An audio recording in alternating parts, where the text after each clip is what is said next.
Afternoon, everyone. Call to order the January 23rd meeting of the Montgomery County Election Board. To start with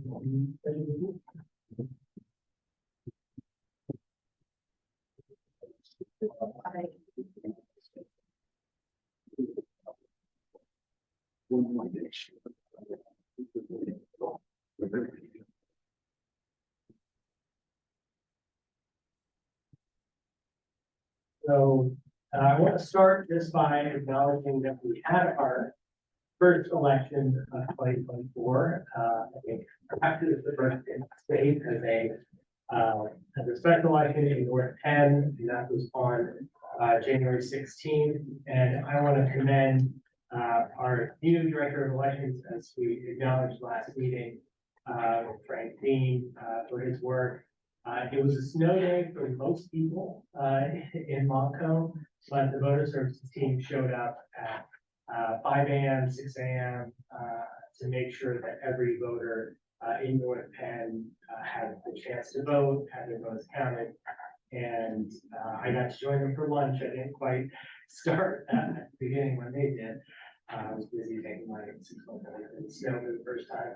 But it was really a pleasure to see everyone there so reliably for the sake of all the voters in North Penn, and made their voices heard. We have a few issues to talk about from that election today that are critical, and we're going to hear from our solicitor in just a moment. I'll turn it over.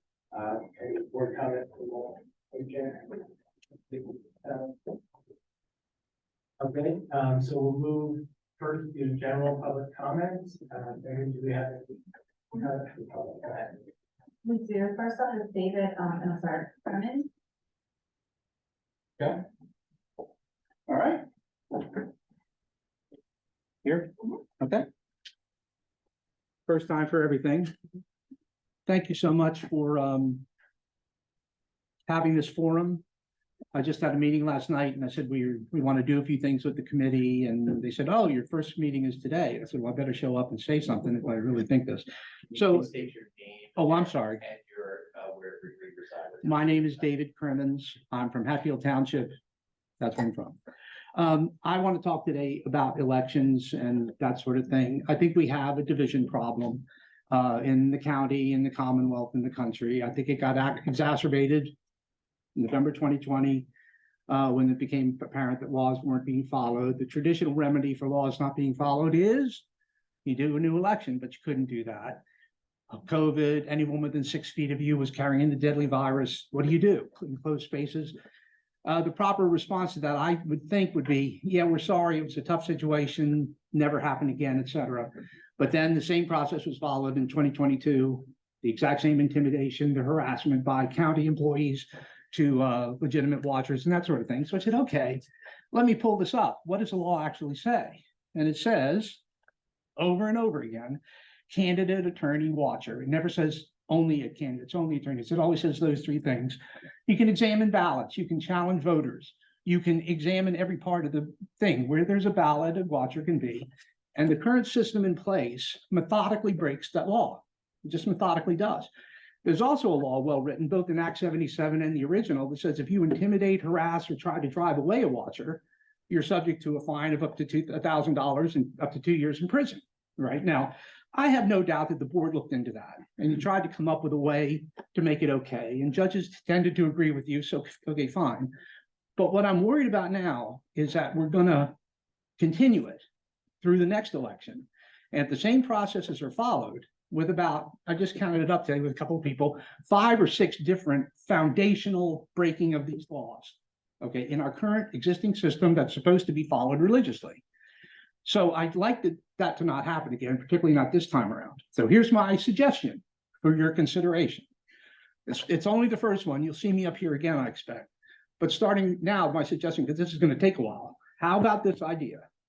Turn the counting of all mail-in ballots, all Dropbox ballots, okay, over to the precinct, make them responsible. I suggest that for 2 reasons. Number one, the judges of election that I've experienced are dedicated to the proposition that everything, the law is to be followed very carefully and very clearly. I know this will cause rending of flesh and raising of hands and screaming to the sky that we couldn't possibly do that, but I'm pretty sure we can. All we need is a will to do it. So that's my suggestion in general. I don't want to get too involved in details because there's 25 seconds left. Okay. I'd be happy to participate in a task force or something that says we need to get this mission.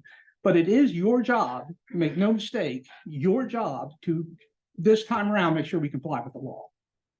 That's it for me. If you have any thoughts or ideas, I'd be glad to chat with you. Otherwise, I'll wait for that beep and end my time here.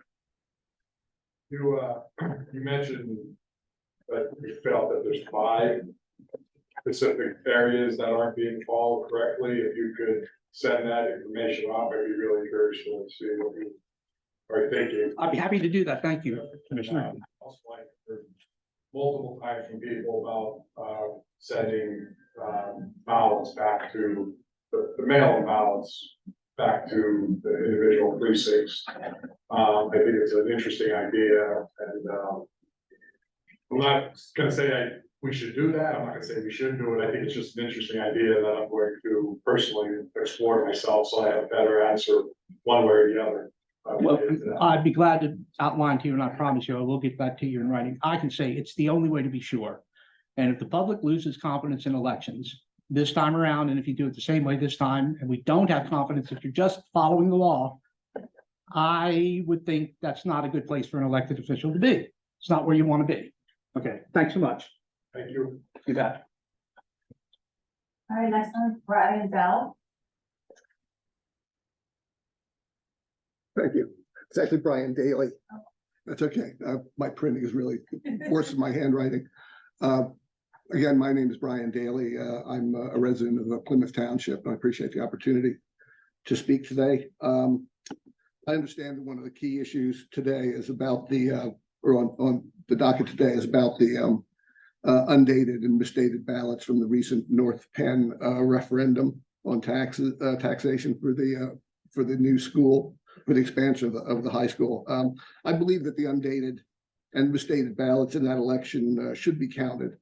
We need the broadest possible access to and exercise of the franchise. We should be making it easier for people to vote, not harder.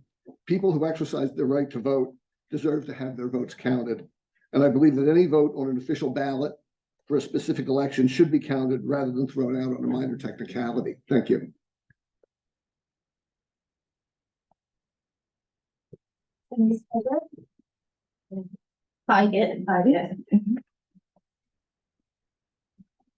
Good afternoon. My name is Denise Pygett. I'm also from Plymouth Township. And I just want to make a brief comment about the votes being counted that were maybe inaccurately dated. I feel like it's the intent of the voter when they submit a ballot. And it's also human error. How many times have any one of us, early January of a subsequent year, have dated your check or any other document using the prior year's year? And that's only because we formed a habit over 12 months prior of using the prior year's date. So it's just human error that somebody can make a mistake and do that. I've already done it just last week. I signed a check and wrote 2023. But I can say that almost everybody in this room have probably done the same thing. So I just want to say that all those type of errors or ballots should be counted. And again, like Brian said, it's just a technicality that there should be some exceptions to the rules or the law. Thank you. Dave Bonner.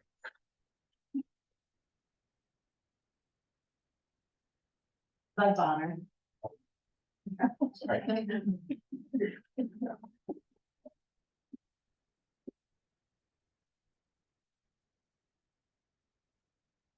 Hello. My name is Doug Bauer from Taliesin, and obviously I voted in the last election as a county resident for the school board initiative, or the school rebuild initiative.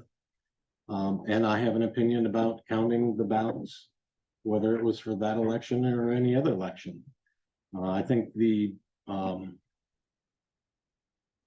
court already ruled that having superfluous things on ballots that are geared to trip up a voter is basically usurping the will of the voter and should not be used as a device to disenfranchise voters. So every ballot that has been lawfully signed, sealed inside the envelope, and delivered within the date should be counted, regardless of what is written on the outside of the envelope or the date.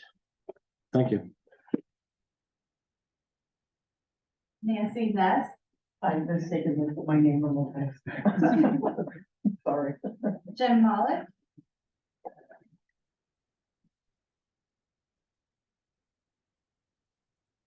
This is gonna be tough. Jim Malik, Worcester. Access is very important to voting, very important. But even more important is fraud. Because fraud ends up with my vote being canceled. So I come here to you today to ask for you to explain to me the process of signature verification when you get these mail-in ballots. Who does it? How's it done? How's it recorded? How do we know? Is there any way for you to tell me how that gets done? Is it recorded somewhere? Is there a video camera watching things? Maybe you can help me out with that one. How do we ensure the integrity of our voter rolls or your voter rolls? What's the procedure to identify voters who no longer reside in the county? Is there a procedure? Who's following that procedure? How are voters identified and then purged? How does that get done? How often is that done?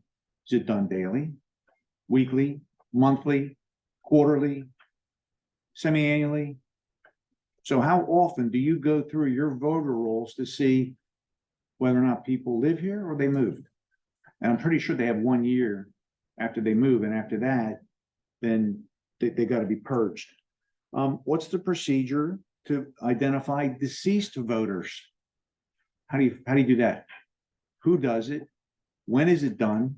How often is it done? Daily, weekly, monthly, annually? Who's in charge of that? Can we find a record anywhere of you guys performing that duty to ensure our election integrity? I don't see it anywhere. I checked your website. I don't see it. So, where can I get that information? Because that's important to, my vote. Somebody deceased votes, my vote is nullified. Somebody votes who moved out of state, my vote's nullified.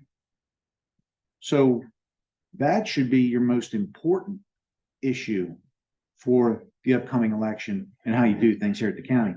So if you can give me these policies, procedures, protocols regarding the things I mentioned, I appreciate it.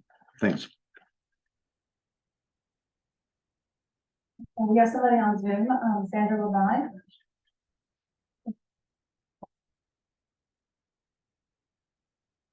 Sandra Levine, Hatfield Township.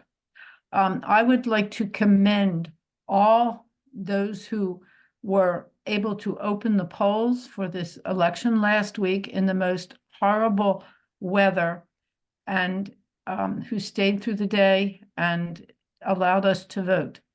I commend them highly. It was impossible weather. And I would take exception. Not every voter was able to vote. I have a neighbor, his friend called him and said, I'm in my truck. I saw 2 people fall at my polling place. It's ice. I'm afraid to get out. And later that day, my neighbor took his truck and picked his friend up and took him to vote.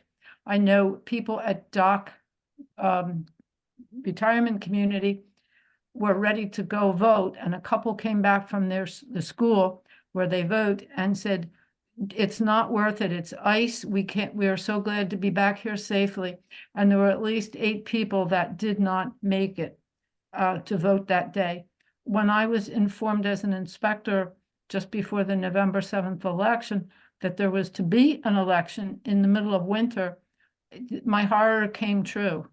I thought this is horrible, and I can't work in cold weather inside the cold because of my Raynaud's. And so I was not able to work, but I thank all those who did work. The voter rolls, I think, are very important to be cleaned up. As a committee person, I am constantly sending information back to voter services to tell them so-and-so no longer lives here. They've moved out. So here's a notification of somebody who died by an obituary. I see people whose names are still on the rolls, and I've knocked on doors and they don't live there anymore, and they're still there the next election cycle with the list that I get. So I really am concerned about having accurate voter rolls. Not too many people go knocking at doors like I do, but I'm quite aware of that. So the other point, if there's time, in the actual in-person day, from what I understand, there was down in Georgia, someone just showed in court, or I think it was in a court situation. He showed that the little, I think we call it a V drive, is taking the cast image record. It's the machine is not counting the ballots, it's counting the picture of the ballot, which can be manipulated. And this is a very concerning thing about using the. Miss. Thank you very much for your time. Okay, next we have Tony Patrick.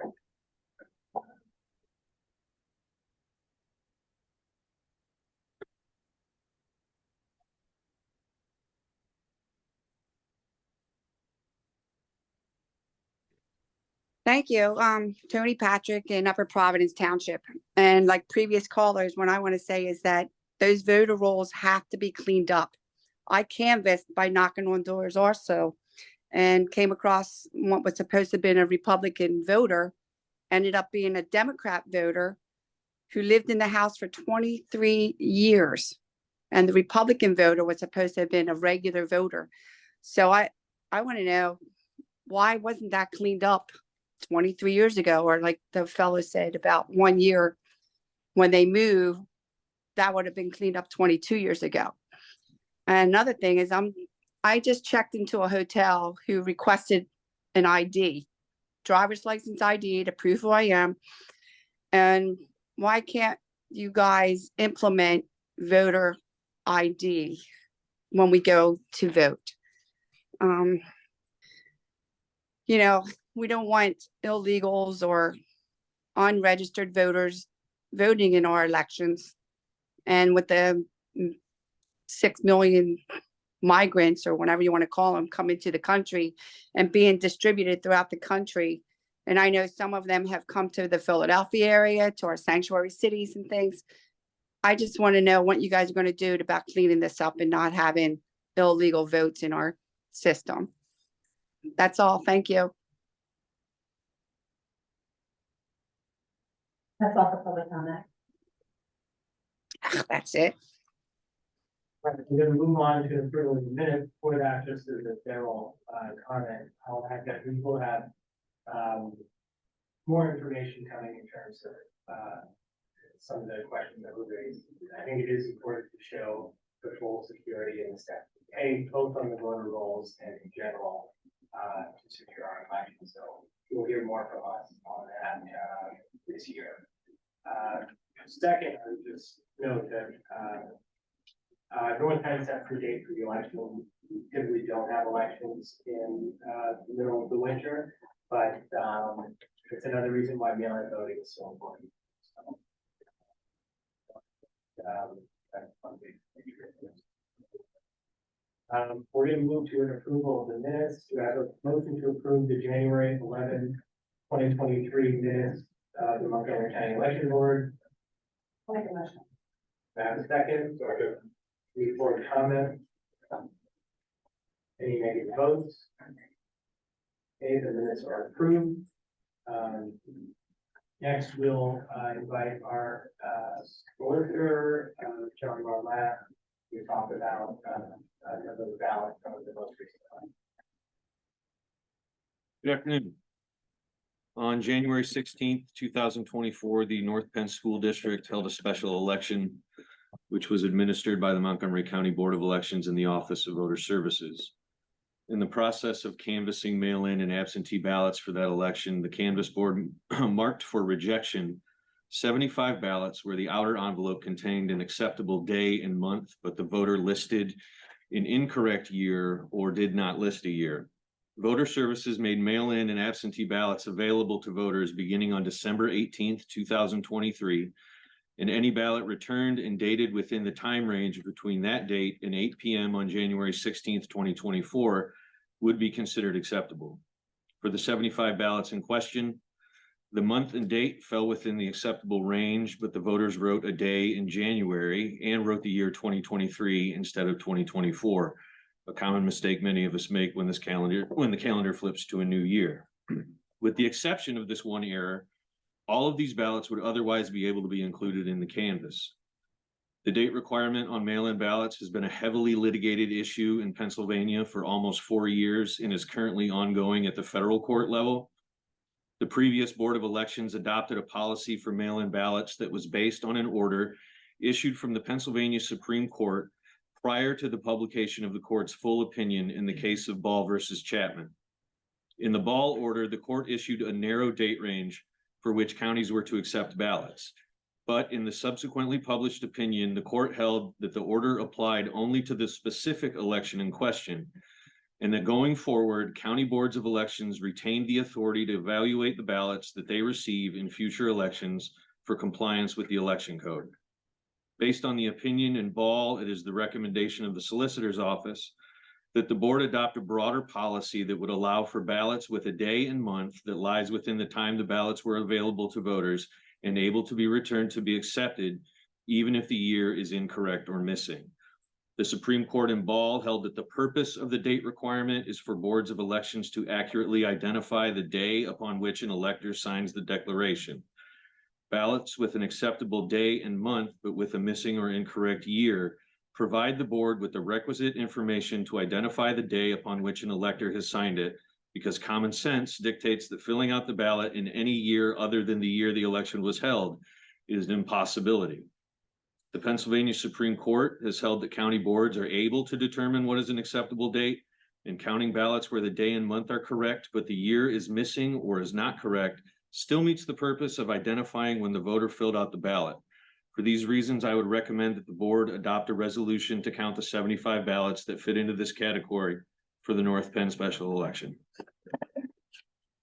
I will make a motion that the mail-in and absentee ballots where voters have written incorrect year or no year, but otherwise have written a date that includes the month and day, where such date is between the date when ballots were distributed and the date of the election, shall be included in the canvass. Do I have a second? I'll second that. Is there any board comment?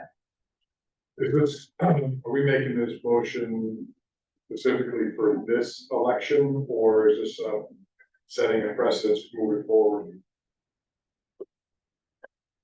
That's a motion for the board. It pertains in this instance specifically to the election that is before us. I don't know that I could speak to it setting a precedent for how the board would conduct itself in any future election. So this isn't setting precedents then for upcoming elections or future elections? It's would set a precedent in the fact that if there were a future election with a similar set of facts to the one that we are currently in, yes, this would be a precedent that the board could follow. Could follow, but doesn't have to follow. The board at any time can adopt policy that would decide one way or the other on these if it chooses to. So, because I struggle with this, because the law is read, there's specific requirements that are supposed to be followed, and we tend to, in general, we like to massage these laws to match whatever's going on. At what point do we say that we don't have to quite follow the law? Like the mail-in ballots aren't dated, do we say, well, but we got it in time, does that count? So are we saying, just for instance, the mail-in ballot came in that wasn't dated, would that fall into this, would that want to be counted? No, the Pennsylvania Supreme Court has been very clear on the fact that undated ballots absolutely can't be counted under state law. So the board would not be permitted under standing precedent to count ballots that come in that are completely undated. Yeah. Cause that's, I mean, again, I hate technicalities in general, on the flip side. But at what point do we sit there and say we follow the law or we don't follow the law? And I really wish that there was a decision that was made, you know, with these cases, you know, I guess it's going all the way to what, the federal Supreme Court? The current materiality question is in front of the Third Circuit. And they're going to argue that in March, and I would assume whatever the Third Circuit decides, that it will probably be appealed to the United States Supreme Court, yes. So that unfortunately probably won't happen before April or even November this year. We have a big election. Sure, I would suspect that, even though 70, what did you say, 75? 75, yes. It's not a large number when you look at the number of ballots casted on that date. But what concerns me is, that's why I asked about the precedents, because it concerns me about, you know, this election and the hundreds of thousands or hundreds of thousands of votes that may be cast in Montgomery County alone in April and in November as well. And I'm just really, I hate veering off of what the law states. And I do believe people make honest mistakes, I get that, but I also I just hate veering off of what's currently written as law. So I really struggle with this. If I could just jump in, I don't think that the recommendation here from the solicitor's office veers off from the law at all.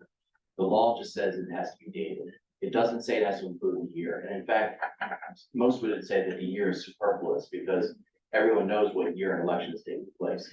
So what we're saying is that it should be dated, and as long as the month and the day comply with and comport with the range of dates that make sense given the timing of the election, that we are then in compliance with the law. We're not saying to make an exception, but we're saying that this actually is in compliance with the law. Right, but what's being partly appealed or brought up is what this date.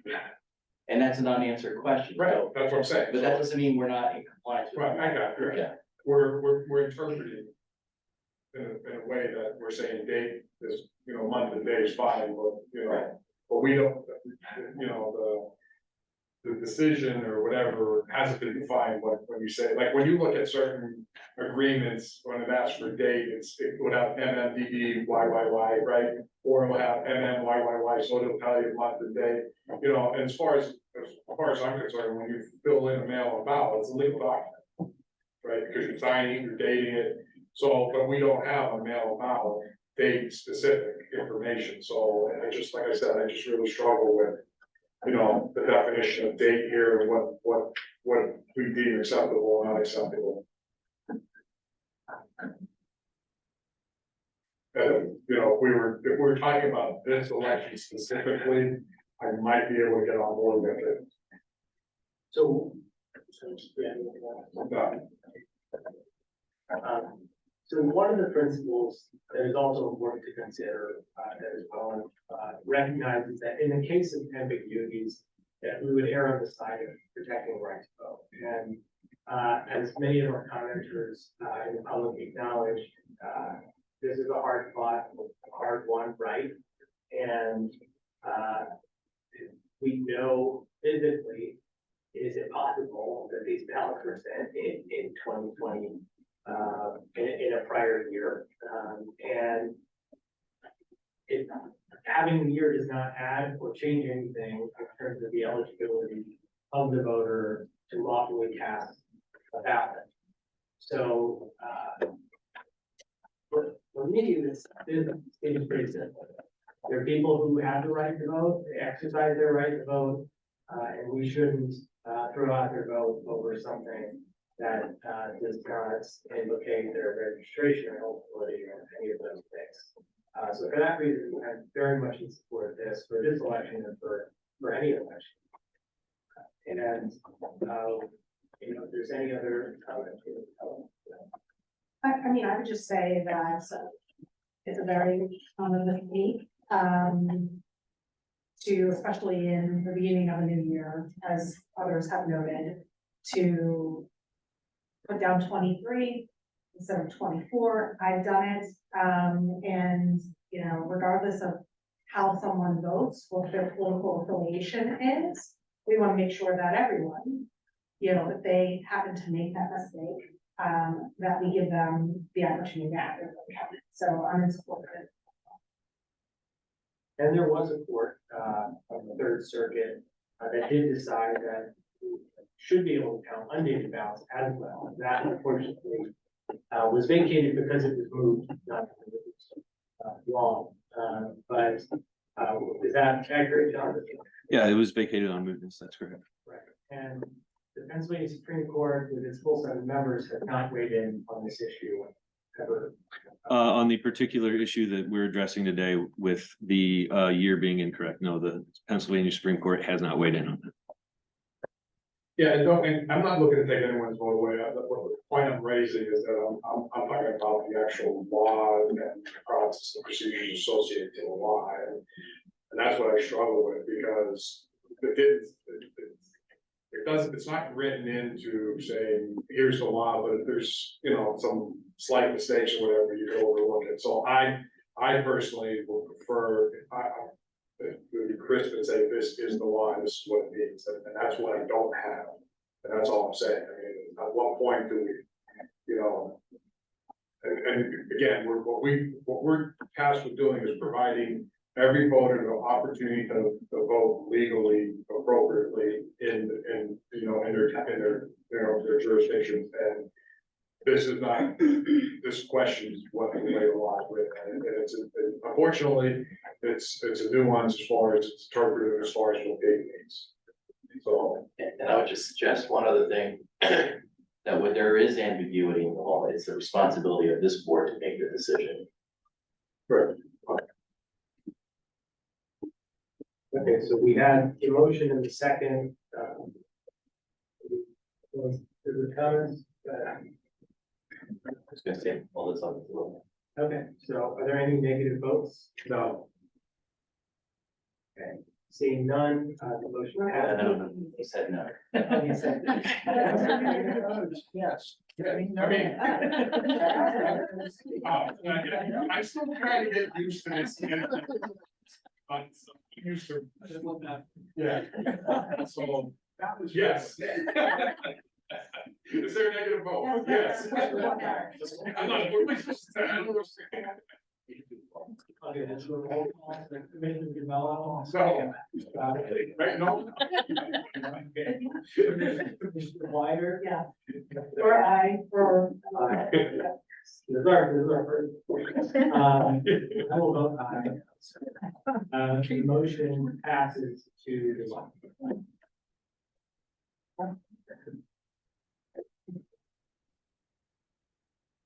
Good. And so, that is our business meetings. Thank you all for joining us. I will make a motion to adjourn. Second. I just want to say, I'm glad that you mentioned about, because there's some really good questions that were raised up, and I think that a presentation going over these topics, like signature verification, voting roles,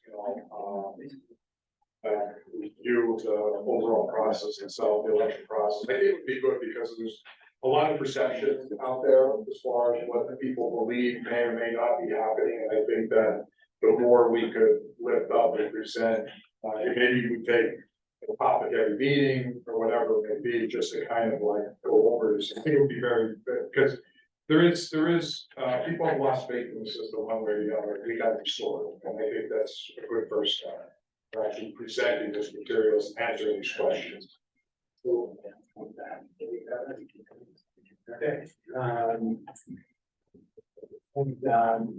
Motion to adjourn, is there a second? Second, any negative votes? No.